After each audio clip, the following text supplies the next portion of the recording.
السلام علیکم ورحمۃ اللہ وبرکاتہ۔ اعوذ باللہ من الشیطان الرجیم، بسم اللہ الرحمن الرحیم۔ الدعاء مخ العبادہ، دعا ایک اہم چیز ہے، یہ ایک مستقل عبادت ہے۔ دعا کے تعلق سے ایک عظیم اور بڑی غلط فہمی ہم میں آ چکی ہے، وہ یہ ہے کہ ہم دعا کو مصیبت کے وقت کی جانے والی عبادت سمجھتے ہیں۔ پریشان ہو تو دعا کر لو، جبکہ دعا مصیبت میں کی جانے والی عبادت نہیں ہے۔ دعا مستقل عبادت ہے، ہمیشہ دعا کی ضرورت ہوتی ہے۔ تمام عبادتوں کے اندر دعا ایک ایسی عبادت ہے جس کے لیے نہ کوئی وقت ہے، نہ کوئی گھڑی ہے، نہ کوئی جگہ ہے، بلکہ یہ ایک ایسی مستقل عبادت ہے جو آپ کسی بھی حال میں کر سکتے ہیں۔ سیرت النبی کا مطالعہ کرے تو آپ صلی اللہ علیہ وسلم کی زندگی کی کوئی گھڑی، کوئی پہلو، کوئی موقع ایسا نہ تھا جب نبی صلی اللہ علیہ وسلم نے دعا نہ کی ہو یا امت کو دعا نہ سکھائی ہو۔ ایک خود دعائیں کرتے اور دعائیں سکھایا کرتے۔ آپ صبح اٹھتے، اٹھنے کی دعا، آپ لوگوں سے ملاقات کی، ملاقات کرنے کی دعا، سلام کرتے، بیت الخلاء میں داخل ہوئے، اس کی دعا، بیت الخلاء سے باہر آئے، اس کی دعا، آپ نے وضو شروع کیا، اس کی ایک دعا، آپ نماز کے لیے مسجد پہنچے، مسجد میں داخل ہونے کی دعا، مسجد سے نکلے، مسجد سے نکلنے کی دعا، ہر چیز کی دعا، سواری کی دعا، نئے پھل کی دعا، شہر میں داخل ہوئے، اس کی دعا، شہر سے باہر نکلے، اس کی دعا۔ گویا صبح سے شام تک کوئی زندگی کا مرحلہ نہ ہوگا جس میں آپ دعا نہ کرتے۔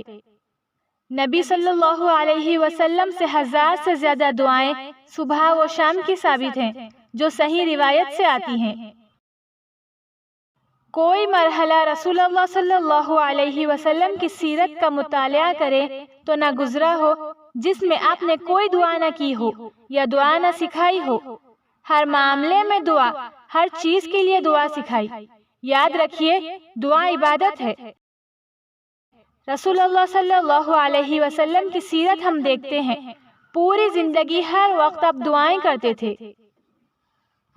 اسی طرح اسلام کے دوسرے اعمال فرائض جس کو کہتے ہیں نماز، روزہ، زکوٰۃ، حج، اگر اس کا مطالعہ کرے تو یہ بھی ایک قسم کی دعائیں ہیں۔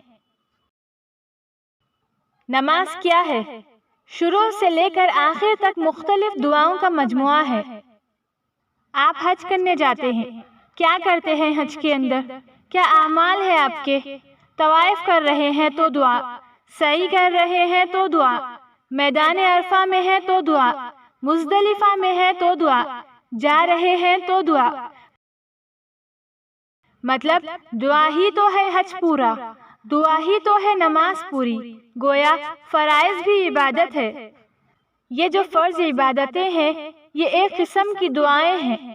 دعاؤں کی شریعت میں بڑی اہمیت ہے، لیکن آج ہم یہ سمجھتے ہیں کہ مشکل حالات میں، پریشانی کے اندر، مصیبت کے اندر اس کو استعمال کیا جائے، ورنہ اس کی ضرورت نہیں۔ حالانکہ یہ بہت بڑی غلط فہمی ہے کہ محض ہم اپنی ضرورت کے وقت دعا کریں، بلکہ ہمیں تو یہ حکم ہے کہ ہر بار دعا کریں، ہر چیز سے پہلے دعا کریں، ہر چیز کے بعد دعا کریں۔ یہ غلط فہمی دور کرے کہ مصیبت کے وقت پریشانی میں پھنس گئے تو کرے، بلکہ دعا ایک مومن کا ہتھیار ہے۔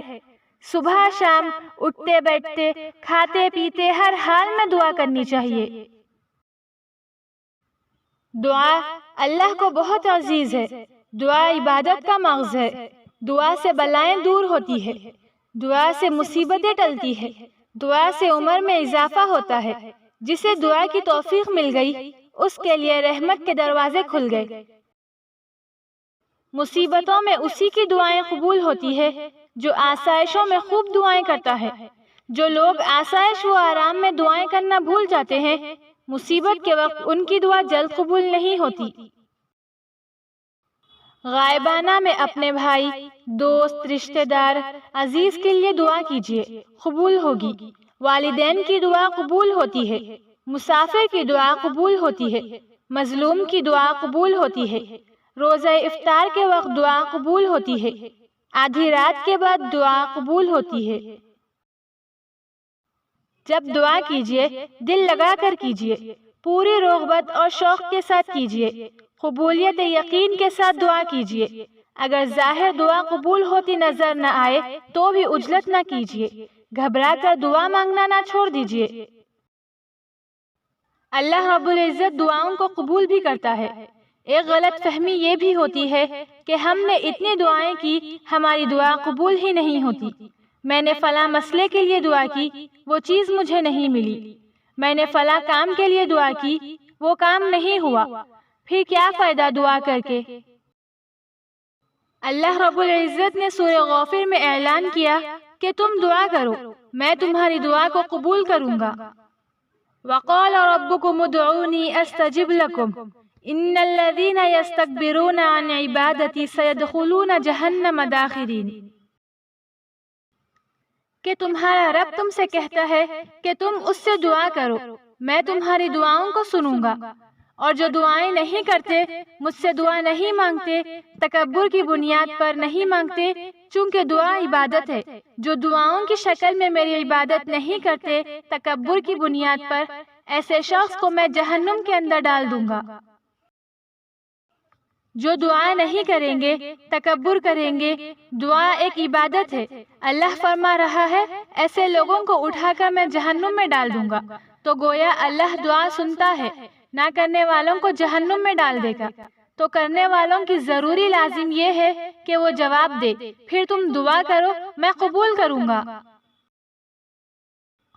سورہ بقرہ میں اللہ تعالیٰ ارشاد فرما رہے ہیں وَإِذَا سَأَلَكَ عِبَادِي عَنِّي قَرِيبٌ أُجِيبُ الدَّعْوَةَ الدَّاعِ إِذَا دَعَانِ فَلْيَسْتَجِيبُوا لِي وَلْيُؤْمِنُوا بِي لَعَلَّهُمْ يَرْشُدُونَ۔ میرے بندے میرے بارے میں پوچھتے ہیں، نبی آپ ان سے کہہ دو میں ان سے بہت قریب ہوں، اور جو بھی مجھ سے دعا کرتے ہیں ان کی دعاؤں کو قبول کرتا ہوں، ان کی دعاؤں کا جواب دیتا ہوں۔ انہیں چاہیے کہ مجھ سے ہی دعا کرے، مجھ سے ہی مانگے، اور مجھ پر ہی ایمان لائے، شاید کہ وہ ہدایت یافتہ ہو۔ ایمان شرط ہے ہر چیز کے لیے۔ اللہ فرماتا ہے میں ایمان والوں کی دعا قبول کرتا ہوں تاکہ تم ہدایت پر قائم رہو۔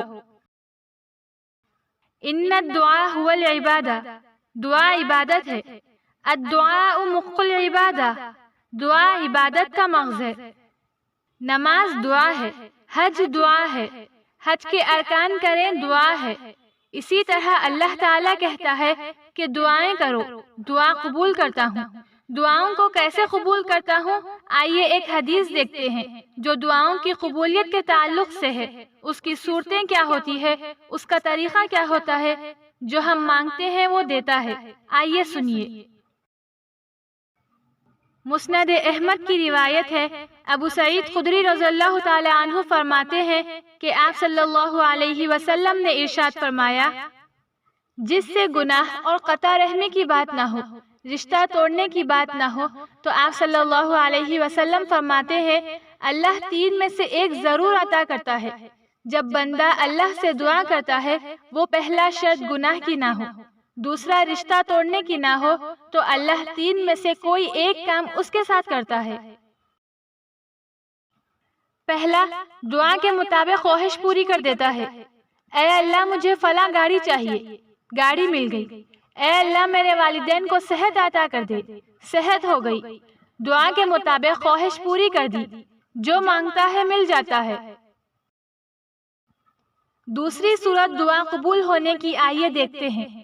آپ فرماتے ہیں دعا کو اٹھا کے آخرت کے لیے ذخیرہ بنا دیتا ہے، مرنے کے بعد کی زندگی کے لیے ذخیرہ کر دیتا ہے۔ تیسری صورت فرماتے ہیں دعا کے برابر مصیبت کو ٹال دیتا ہے۔ ہم نے دعا کی اے اللہ ہمیں گاڑی دے، گاڑی نہیں ملی ہمیں، اللہ نے دعا کے برابر مصیبت کو ٹال دی۔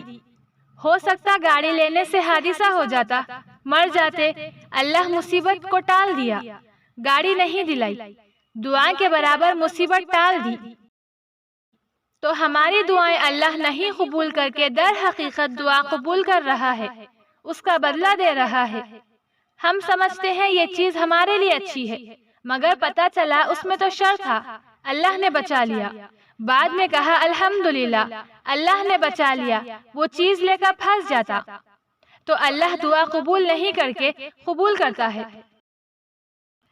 پہلی جو مانگا وہ مل گیا، دوسری آخرت کے لیے ذخیرہ کر کے اعمال میں رکھ دیا، تیسری شکل دعا کے برابر مصیبت ٹال دی جاتی ہے۔ صحابہ نے کہا اللہ کے رسول تب تو ہم کثرت سے دعائیں کریں گے، مطلب دعا میں کچھ نقصان نہیں ہے، صرف فائدہ ہی فائدہ ہے، تب تو ہم کثرت سے دعائیں کریں گے۔ تو آپ صلی اللہ علیہ وسلم نے فرمایا اللہ کے پاس بہت خیر ہے، تم جتنی چاہے کرو، اس کے خزانے بہت زیادہ ہے، کم ہونے والے نہیں۔ اور دوسری روایت میں آپ صلی اللہ علیہ وسلم نے ارشاد فرمایا ایک بندہ جب اللہ تعالیٰ کے پاس جائے گا، حساب کتاب ہوگا، وہ کہے گا کہ یہ اور یہ اعمال تو کبھی زندگی میں نے نہیں کیا، مطلب کچھ ایسے اعمال اس کے نام اعمال میں ہوں گے کہ وہ کیا ہی نہیں، یہ کیا ہے؟ اللہ کہے گا یہ تیری دعائیں تھی جو میں نے قبول نہیں کی تھی، تو نے دنیا میں مانگی تھی۔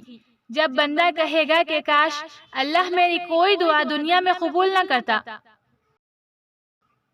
اس لیے اتنا اجر ملے گا، آخرت میں نام اعمال میں اتنا اضافہ ہوگا، بندہ یہ کہے گا کہ کاش میری کوئی دعا دنیا میں قبول نہ کرتا کہ میرے اعمال جنت میں بلند ہوتے۔